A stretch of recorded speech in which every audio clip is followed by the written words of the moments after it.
It's like Christmas.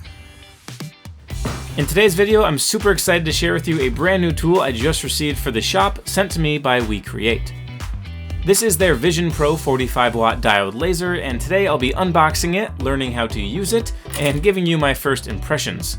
Along the way, I'll also show off some of its key features, like the auto leveling, which is super cool, the built-in camera, and a couple of the extra attachments that they sent me, like the Fume Extractor, so you don't need to vent outside, along with the 2-watt infrared laser head, which allows you to engrave different types of materials. If you've been thinking about adding a laser to your workshop, stick around, and this might just be the video for you. Now let's jump right into unboxing and setup. First things first, as you watch me unpack this laser, I do feel the need to mention that this is the first time I've ever been sent a product for free to review on this channel, and I would be lying if I said I wasn't super excited about it. It really makes me feel like quote-unquote a real YouTuber, even though, well, I really don't think I am. That being said, I was very upfront with WeCreat from the start, telling them that if I find any flaws with this product, I was not going to hesitate to point them out. They said they were okay with that, and well, here we are. And luckily for them, the first impressions of this machine when it came in the box is just, well, really high quality. From the double-ply cardboard on the exterior to protect from unruly FedEx drivers, to the high-density foam surrounding the actual laser on the inside, I can't say anything bad about this unboxing experience because it was just extremely enjoyable, smooth, and easy. I actually had this machine up and running within about 20 minutes. Another really cool surprise during this process was finding this box of different materials like leather, acrylic, and metal that I can start testing this machine's capabilities with. I'll definitely be showing you some of those later on in this video, so stick around for that.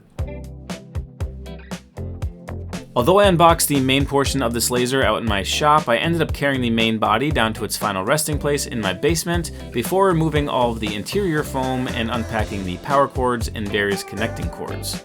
The only tool you really need before turning this laser on is a screwdriver, just to remove 6 screws that hold everything in place during transport. And like I said, after about 20 minutes, everything was set up and ready to go. You'll notice on the right side of the screen, I did already connect the fume extractor to the exhaust pipe, and that's because my basement office doesn't have any windows. If that's an add-on that you've been considering, I will give you my opinions on its functionality after I run it through its paces by cutting some thicker wood, which should generate a bunch of smoke. But before I can do that, let's turn this baby on.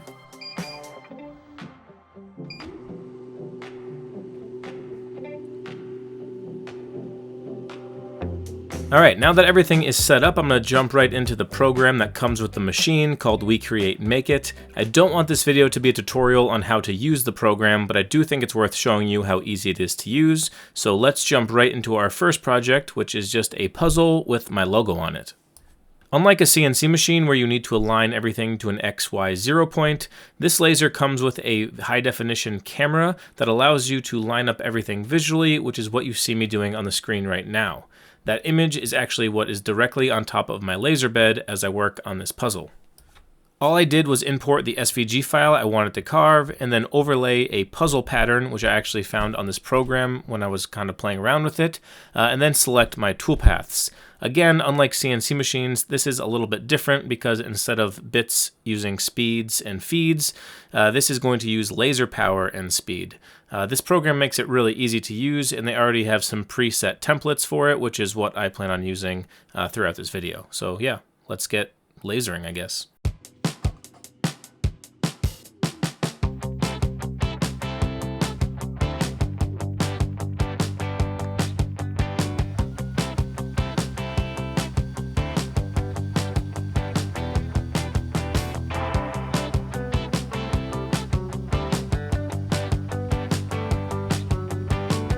So right away I'm impressed with how quickly this thing moves. I probably could have used a little more power on the logo, but for a first attempt, I'm pretty happy with it. It cut cleanly through this wood, absolutely no problem at all, and the puzzle pieces fit really nicely together, which means that the kerf on the laser is pretty tiny. I think the website said it's at 0.008 inches, but I mean, that's basically zero in my mind. The next thing I made was actually from a file I had already had from a purchase on Etsy. It's a little Aztec calendar, and I figured this might be a good show of how much detail this laser could achieve. The only caveat to this carve was that when I uploaded the image, I think it was a JPEG, so this is actually tracing a bitmap as it carves, not the SVG, so I'm not sure whether or not that gets a little bit more detail. I guess if you're watching this and you're familiar with how lasers work, I'd be curious to see what's better to carve for detail, SVG files or JPEGs, so yeah, let me know. Either way, I think it came out pretty good.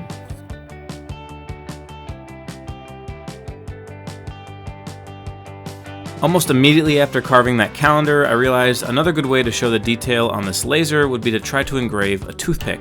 So that's what I'm doing here.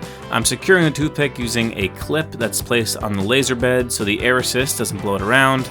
I then use the camera on the program to line up my image on a really tiny scale, use the autofocus feature on the laser to get everything set in place, and then press go. And here's the result. Although it's not perfect, maybe because of my settings, I do think this is way more detail than I'll ever actually need out of this machine, and anyway, since most of my projects are on the larger scale, I'm actually more concerned about what this laser can cut through. So now let's move on to the thickness cutting test, where I'm going to cut through a 3/4 inch piece of walnut and then a 1 inch thick piece of teak. Instead of just cutting straight through the piece, I decided to try to cut out some text using some cursive font that I found within the program that would keep most of the letters attached. Keep in mind, I'm still trying to learn how to use this program, but essentially I just set it to 100 on the power level, the slowest speed it can move, which is 2 millimeters per second, and then at 1 pass because, well, that's what we're testing. I think this burn took about 12 minutes, which is actually pretty quick in my opinion, but unfortunately it did not burn all the way through the workpiece cleanly. I can see some burn marks on the underside, so I'm sure it would do it in 2 passes, which is what I'm going to try now using just a simple shape. And not gonna lie, the results of this test got me pretty excited. Walnut is a hardwood, so I'm not that surprised that it didn't make it through in 1 pass, but with 2 passes, I mean, look at this. No problem whatsoever. This is a 45 watt laser, but WeCreat claims that due to their beam focus technology, whatever that means, it's actually equivalent to a 60 watt. They say it can cut through 25mm wood in 1 pass, which according to this test isn't true, but maybe they're referring to softwood, which would be a lot more plausible. Either way, even if it takes 2 passes to cut through that thick of stock for the few times you're going to cut it, I think that's still very worth it on this type of machine. Now let's go see if it can cut through this teak in 2 passes. Spoiler alert, it did not make it through in 2 passes, so then I did the same thing by making a circle shape to try to do it in 3 passes, but I did make a mistake here by pushing the shape too close to the edge of the workpiece. I didn't film it, but I basically almost started a fire. Well, I did start a fire, and you can see from the results it didn't cut through even after 3 passes, but honestly I think that's because of how close it was to the edge and how much oxygen the air assist was blowing onto that laser beam. So yeah, be careful with that. I then tried to do a straight line just across the teak in 4 passes, and that made it about 99% through, as you can see from the break here.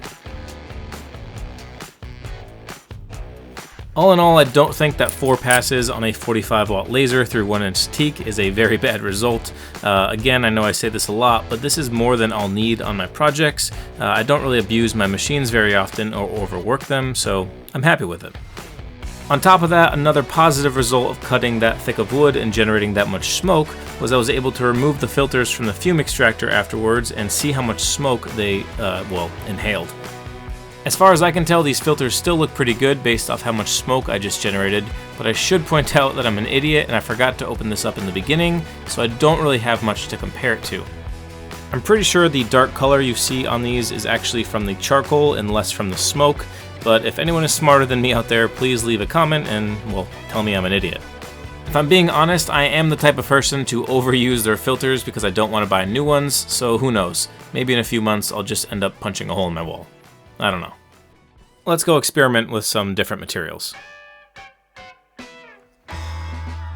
One of the materials from this sample kit I was most excited to try out were these slate coasters because I've seen people engrave photographs into them in the past. I figured my wife would like one, so I ended up importing a family photograph into the program and trying to engrave it. As you'll notice though, I should have inverted the colors because, well, right now we just look extremely scary. After fixing my mistake and inverting the colors, I tried again on the square coaster, and the results were a lot better, but still not perfect. Most certainly that's because of my settings and the fact that I don't really know how to do it yet. Also, I think I should have turned the air assist off. I only came to that realization though after trying to engrave this piece of leather with a flower, and you'll see on the table here it's bouncing around and, well, just doesn't look that good. I then realized you could actually turn the air assist off within the program and try it again on a different piece, and if we compare the two of them, you can certainly see the difference. I'll have to do some research on when to use the air assist and when not to, but I'm assuming you shouldn't be using it while engraving, like I'm going to be doing on this electroplated steel nameplate. The end result of this little keychain is actually my favorite out of everything so far, but I do want to mention that the autofocusing failed to recognize it at first, I think because it's so shiny. In order to solve that problem, I just laid a piece of paper on top of it until it was leveled, and then removed the paper before engraving. As you can see, that seemed to work, and the results on this keychain are absolutely phenomenal. I definitely want to make a bunch more of these in the future. I like the results on the metal so much, in fact, that I think this is my cue to install the 2-watt infrared laser head and see what we can do on some stainless steel. Very quickly going over how to swap out these laser heads since WeCreat has their own tutorial on it. Essentially you just remove 4 screws, the wiring harness, and the air assist, and then to install the new one you just do those reverse steps minus the air assist. That's it. It takes about 5 minutes, super easy, and we're ready to go. Now this laser head does come with some steel plates that you can play around with, so that's what I'm going to test out first using, you guessed it, my logo. As you can see, these results are awesome, and it actually makes me realize I probably should have used this laser head on that little dog tag I just showed you, but I mean, either way it works, and this result is just better, I guess. Up next, I jumped right into the stainless steel, and this time I totally switched up on you guys, and instead of doing my logo, I did my logo and QR code. That's different, right? I didn't really know what to expect from stainless steel when it comes to engraving since I've never done this before. I do like the results. The only issue I have with this is I think that my camera alignment is somehow shifted because nothing seems to be aligning directly into the center. I thought it was something that maybe I did by mistake, but on the next thing I tried to engrave, which was a tiny little necklace for my daughter, the skeleton that I'm putting on here's head got cut off, and I swear I centered it within the program, so yeah, my camera must be out of calibration. It's not a huge deal since you can recalibrate the camera, you just need to use that original laser head, which I don't feel like swapping out at the moment. Since I'm just playing around, I did go ahead and make a dog tag and then installed the rotary tool, which I don't think I even mentioned comes with this machine yet, and tried to engrave an old Yeti that I had. And yeah, I did my logo. I made a few mistakes on that, but overall I think the results are pretty good for my first attempt. And now with all that testing done, let's sit down and talk about the good and bad about this laser. I want to start off with the bad things because, well, there's really not that many of them. Keep in mind, I can't complain about a lot of the mistakes you saw me make in this video because those were due to the fact that I haven't fully tested all of the settings on different materials because I'm still learning. My first complaint is about the crumb tray that collects all of the burned debris at the bottom of the slats. The handle on this should be designed a lot better. In order to remove it or put it back in place, you need to lift the machine up and then kind of finagle its way back in. I feel like this could be easily solved with just a better handle that sticks a little bit out from the machine. Everything else about this is like a spaceship and super well designed. It doesn't really make sense to me why this isn't. Next, even more nitpicky than that, is the fact that the USB cable that comes with the machine should just be a little bit longer. I think it's like 4 feet. My computer is very close to the laser, and I still had to kind of stretch it to make it work. Again, super not a big deal, but just annoying. The last complaint I'm going to mention is probably less about this laser and more about lasering in general, but it's the fact that I think I'm going to have to spend a lot of time learning the different settings and speeds for different materials. I will say that their program does try to make it easy for you, but the program settings I don't think are perfectly optimized. It just seems like the learning curve for figuring out all those different settings and making everything look good is going to take a lot of note keeping. Again, that's not really a complaint with this laser, just lasering in general because I'm lazy. Now for the good things, well, there's just a lot of them. The detail on this thing is amazing. I can't wait to make different projects that have a lot of images on them and super fine detail that my CNC can't handle. And the cutting power, even though I couldn't cut through 25mm wood, is still very impressive. Again, I think they're talking about softwood. I was playing around with hardwood, and it did go through 1/4" wood in 2 passes, which is crazy to me for a fire beam. So I think the cutting power is awesome and more than I'll need. Another good thing that I didn't even touch on in this video, because I was mostly just testing out small items, is the fact that the working area on the laser bed is about 20 inches by 13 inches, which by comparison to other lasers I've seen on the market is very good. For those of you that do a lot of craft fairs making ornaments and small trinkets, this laser bed size is going to be extremely beneficial when you try to batch items out. So yeah, A+ for working area. The last thing I want to touch on is the Fume Extractor, which I do think works very well if you don't have any windows. There's no smell in my room right now, and I've been cutting a decent amount, and the filters do look pretty clean to me still. I don't know how long they're going to last, so that is an extra expense when you need to replace them, but if you don't have any windows, I think it's a good option.